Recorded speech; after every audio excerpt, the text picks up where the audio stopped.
comentar com você nesse vídeo, torcedor e torcedora do Fortaleza, né? A respeito dessa derrota acachapante para o Racing, né? Realmente uma derrota impressionante, né? Numa partida de futebol em que homens jogavam contra garotos, né? Neste caso, o que a gente viu foi, na minha opinião, um time que é favorito para conquistar a Libertadores, tá? Eu falei isso na live. Eu fiz sobre o assunto. Alguns até sustentaram que eu tava louco, né? Enfim, pra mim é um dos favoritos, tá? Não tô falando agora, falei antes. Eu coloquei juntamente com o Flamengo. Pra mim são os dois favoritos que estão acima dos outros. Dito isso, não dá para o Lai ter o comportamento que teve e jogar o que jogou. Dá pra gente entender um pouco? Daria. Se o jogo do Lai tivesse dignidade, né? Não é o que a gente vê nessa temporada. Houve um desconto, né, na partida contra o Fluminense, mas é bom lembrar que a equipe do Fortaleza jogou contra um time que é horrível, né? Um time que tem um técnico, né? Lamentável, né? E que estava levando o Fluminense aí para um desempenho bastante complicado nessa temporada. Mano Menezes foi mandado embora depois daquele jogo, né? E hoje o Fluminense até se comportou um pouco melhor em campo por não ter mais o seu técnico. Então veja, esse Laio, ele enganou muita gente naquela partida contra a equipe do Fluminense. Tivemos, por exemplo, gente como o PVC, né, que infelizmente está no momento de decadência na carreira, né? Decadência total, que falou, por exemplo, que o Fortaleza vai ser campeão da Libertadores. É um tipo de abordagem de quem não se ocupa de olhar como a equipe está. Então faz aquela abordagem à distância. Dá tanta importância para um clube como Fortaleza que se recusa a estudar o Fortaleza, a saber como o Fortaleza está se comportando em campo nas partidas, a saber o que é o jogo do Laio nos dias atuais. Esse tipo de análise é muito importante para enganar o torcedor. É um tipo de análise que, se por acaso, ou por algum aspecto, né, por algum milagre, né, a equipe, milagre, porque pelo que está jogando é milagre, a equipe do Laio ser campeão, ele vira gênio. Se o Laio não for campeão, todo mundo vai esquecer.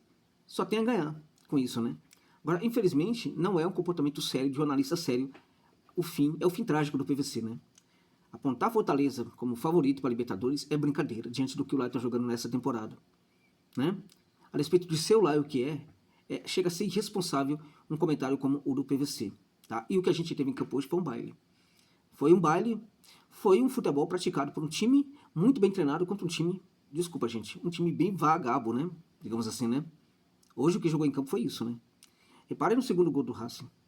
3 rebotes. Nenhum desses rebotes. Em nenhum desses rebotes a bola ficou com a defesa do Fortaleza. Nenhum. Tá? Quando o Racing fez 2-0, o Racing voltava para o segundo tempo, né? Foi logo no começo, depois de ter feito o primeiro tempo brilhante em cima do Fortaleza, né? Com domínio total das ações do jogo, né? Controlando completamente ali, dosando, inclusive, a velocidade implementada pelo Fortaleza. Meus amigos, minhas amigas, em alguns momentos, quando o Laio correu, ocupando espaço, era como se isto fosse planejado pelo Racing. O domínio foi brutal. O domínio foi absurdo. De um time que tem um futebol diferente, um futebol muito diferente, quase um esporte diferente, diante do esporte praticado dentro de campo, nessa temporada, pela equipe do Fortaleza, né? Do que adiantou ir com esse time, né, ultra defensivo, né? Temos ali, ó, o Pikachu, aí você tem Kusevich, Davi Luiz, Tite, 3 aí, zagueiro, né? E o engodo chamado Diogo Barbosa fechando a linha, tá? Então, na verdade, você teve ali 2 alas que não tiveram espaço para jogar. Você deitou, né? Fechando completamente os espaços e, em alguns momentos, até permitindo com que o Laio atuasse por eles, né? Aí no meio de campo você tem o possante Lucas Sachas, né? Que é um jogador que, neste caso aí, poderia perfeitamente estar na equipe. Mas, pô, tem 3 zagueiros. Vamos tentar colocar os volantes para jogar um pouco mais. E não adianta presumir que o Sacha, ele vai ser um cara para jogar. Ele não é dele.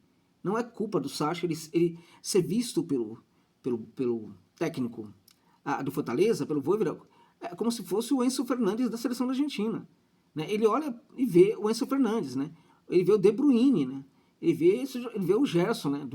do Brasil no passado. Não é nada disso, é o Lucas Sacha, gente, que é um jogador útil, nada além disso, né? O Gastão Fernandes, né, que ainda não estreou no Laio, né? E o Martínez, que teve uma ou outra bolinha ali, mas não funcionou, o Ciro de novo mal acionado, e o Marinho, né, risível em alguns momentos, né? Então o que a gente teve foi uma equipe do Laio brincando de jogar, né, com jogadores se apresentando em todos os lugares, né, fechando os espaços por todos os lugares do campo, jogadores simplesmente, enfim, fazendo passe sem olhar, né? Jogadores fazendo, por exemplo, um ataque ao espaço, numa capacidade de leitura dos acontecimentos e do comportamento do jogo do Fortaleza impressionante, né? O Laio certamente estudou essa equipe do Fortaleza, né? Eu conheço o técnico do Racing, né? Eu sei que ele é um grande estudioso, que ele gosta de estudar o adversário profundamente. O Fortaleza estudou esse Racing? Você acha que estudou vendo essa partida de hoje? Não. O Fortaleza foi a campo com o mesmo modelo de jogo, a mesma forma de jogar, né? Embora tenha mudado ali o esquema, né? O desenho, né, tático ali, o desenho da escalação, né? Com um trio ali de defensores, o que mostra o medo do Vojvoda, porque veja, quando você tem 3 zagueiros, você pode perfeitamente ter uma equipe ofensiva, mas você pode ter uma equipe também extremamente defensiva. O que a gente viu hoje foi uma equipe que não era nem defensiva nem ofensiva. Né? Fortaleza hoje não foi uma equipe defensiva, Fortaleza hoje não foi uma equipe ofensiva, Fortaleza não foi nada, absolutamente nada na partida de hoje contra a equipe da Argentina. Tá? E aí, gente, assim, se for para chamar a atenção aqui dos jogadores, os jogadores do Racing, né? Que jogaram absurdo, um absurdo, né? Deitaram, jogaram como se estivesse em casa, simplesmente, assim, tomou o mando do Fortaleza e deitou para cima do Laio. Uma partida realmente impressionante da equipe da Argentina em relação a uma equipe anêmica, né? Que foi essa equipe do Fortaleza. A gente olhando aqui para os números, o Racing teve, gente, o Racing teve 41% de posse de bola, tá? Ou seja, deu a bola para o Fortaleza, porque sabe que o Fortaleza não sabe jogar com a bola, né? Parabéns, Vojvoda, por fazer sua equipe jogar apenas de uma maneira, né? E aí o Racing jogou, teve 24 finalizações contra 14 do Fortaleza, né? 13 finalizações no gol do Racing, 4 do Fortaleza. O que diz isso daí? 14 finalizações, 4 no gol. Olha a dificuldade para acertar o arco. Isso vem do quê? Vem do fato de que a bola chega mascada, vem do fato de que a jogada não é bem trabalhada, vem do fato de que a jogada não começa bem, ela passa ali também para os jogadores na sua etapa intermediária, que não consegue também ajustar essa bola, e ela chega realmente muito quadrada para os jogadores na hora de arrematar. Daí o fato de arrematarem com tão poucas, né, tiros certos ao gol, né, poucos arremates ao gol. 14, apenas 4 para o gol. O Racing foram 24, 13, gente. Mais da metade para o gol. 13, né? A gente olhando, por exemplo, para dados como jogo profundo, o Racing teve 3, o Fortaleza teve 3 escanteios, o Racing teve 8. 8 é absurdo o domínio, é inacreditável, é o que a gente viu. Uma troca de passe de 248 para o Racing contra 351 do Laio, né? Só que a impressão que você teve vendo o jogo é que o Racing quase não acertava, né? Quase não errava passe. No entanto, teve um percentual menor até do que o do Fortaleza. Por quê? Porque o tipo de jogo sem a bola do Racing era muito mais eficiente, né? Então, não importava tanto, né, a ter um número de acerto no passe, um percentual tão grande. Por quê? Porque quando acertava, acertava muito. E por que o Racing chegou a ter um percentual até menor, né? De 71 contra 78% do Laio? Porque tentou passe arriscado, porque tentou passe diferente, porque é uma equipe confiante, uma equipe que sabe jogar, mas também tem confiança, né? Jogadores com autoestima. O Laio, 78%, mas passe fácil, passe curtinho, passe de um jogador para o outro que está ao lado. Ou seja, um time sem criatividade, um time perdido em campo, sem saber o que estava fazendo dentro de campo, contra um time de verdade. O resultado foi 3-0. Vamos lá, você que torce para o Fortaleza, você precisa concordar comigo. Era para ser 6. Era para ser 5 ou 6. Era para ser um grande vexame, gente. Um grande. Já foi um vexame, mas poderia ter sido muito pior. Então, sorte para o Laio que a coisa ficou aí no 3-0. Poderia ser muito pior, que essa partida sirva de lição para que a comissão técnica estude o que está acontecendo.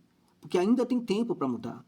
Ainda tem tempo para ajustar a questão. Eu ainda confio muito nessa equipe do Fortaleza, tá?